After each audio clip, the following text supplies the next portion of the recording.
It's been a long time since I've actually posted a video with me in it talking. I've been just really busy at work. Things have gotten really crazy with COVID, so I just haven't had time to post.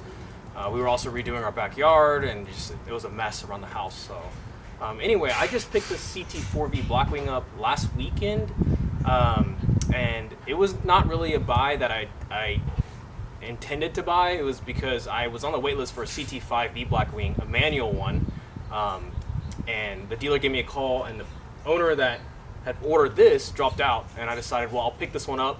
And since car values are so crazy right now, buying at MSRP is actually cheaper than buying used. I was gonna pick this one up and drive it and sell it off when my CT4-V order comes in.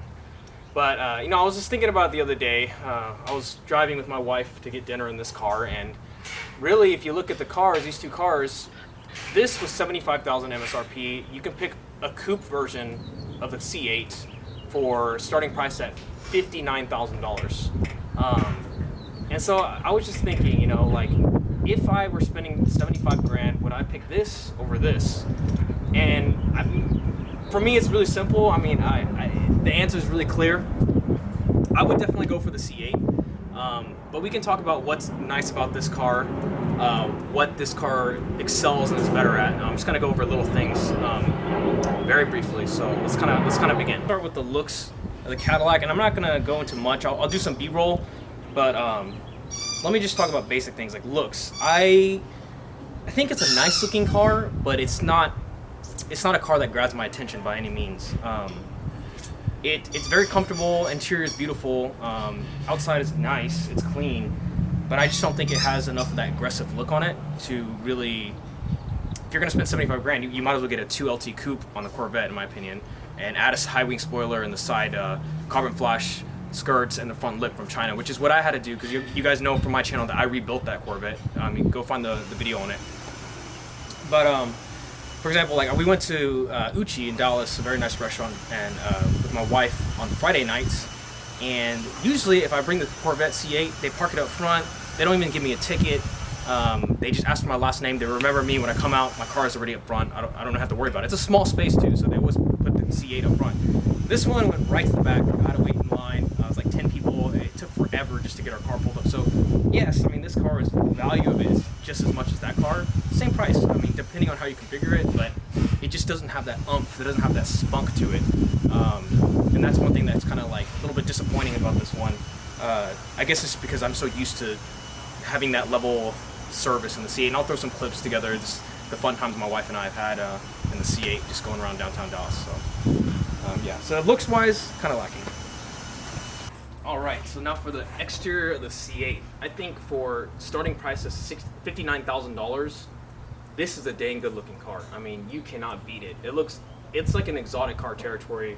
It sits low, it's got the aggressive look. You can add the carbon flash. You don't have to do it from GM.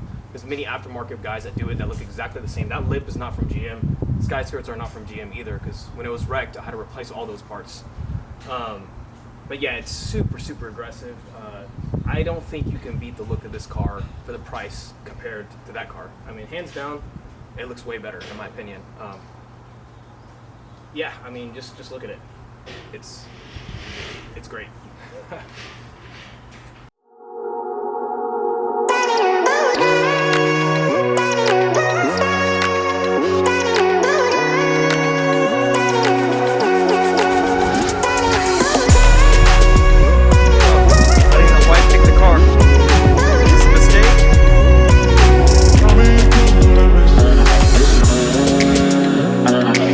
Have fun!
guys.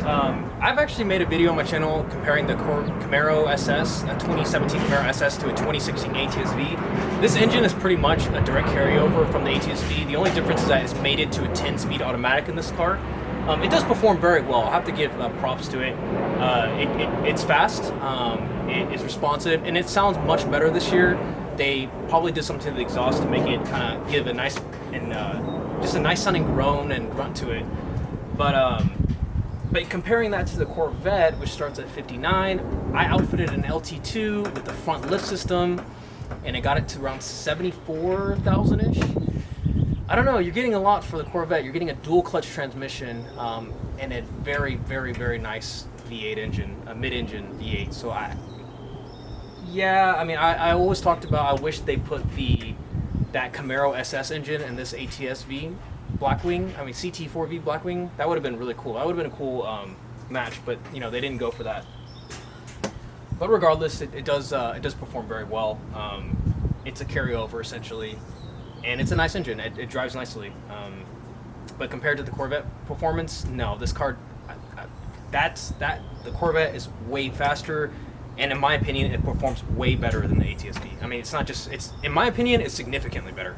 So, okay, I know I don't have the cover off for the Corvette, but I don't really need to say much about it. You can find a lot of YouTube videos about the Corvette engine and its transmission. It's really amazing. For those of you who've driven one of these before. It's phenomenal. I love the Z mode, the downshifts, the engine blips. It really sounds like a race car.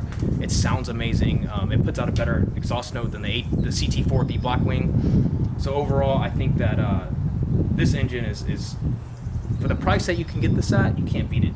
I know this is the convertible version, just because this is a salvage one I rebuilt, but you know, the coupe version, you guys know it has a glass and you can see the engine through it. So. But yeah, I mean, I don't need to say too much about this. Corvette's been around for a long time now.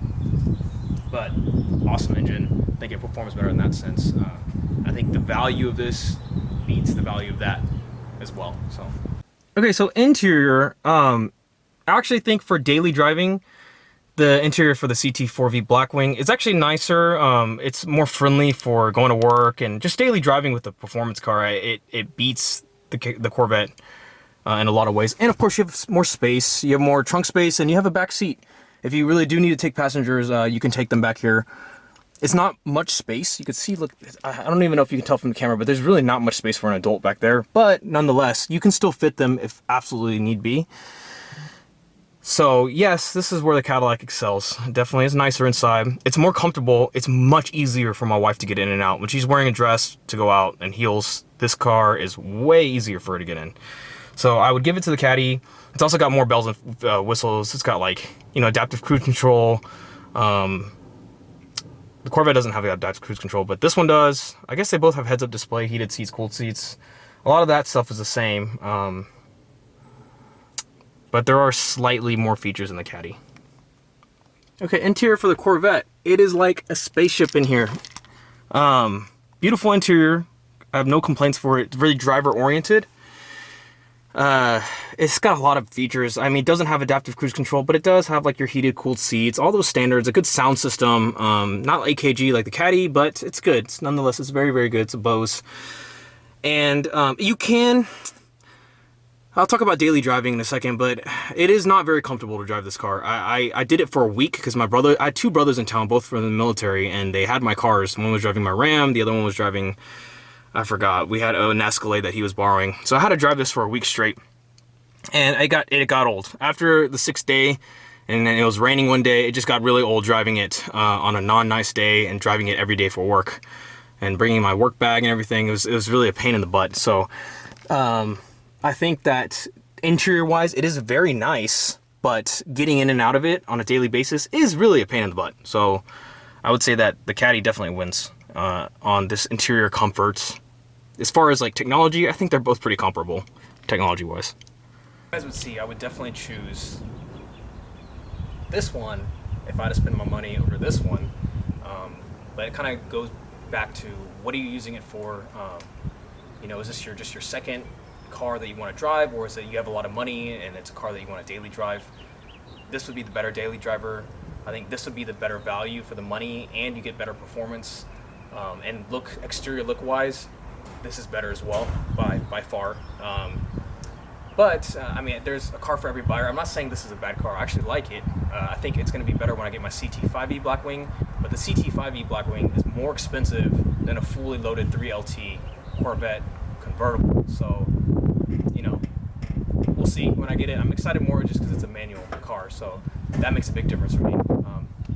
But yeah, that kind of concludes this little short video. Hopefully it's short enough. I know it's kind of unfair to make these comparisons in some ways, but at the same time, when it comes to price, I think you could get either or. So.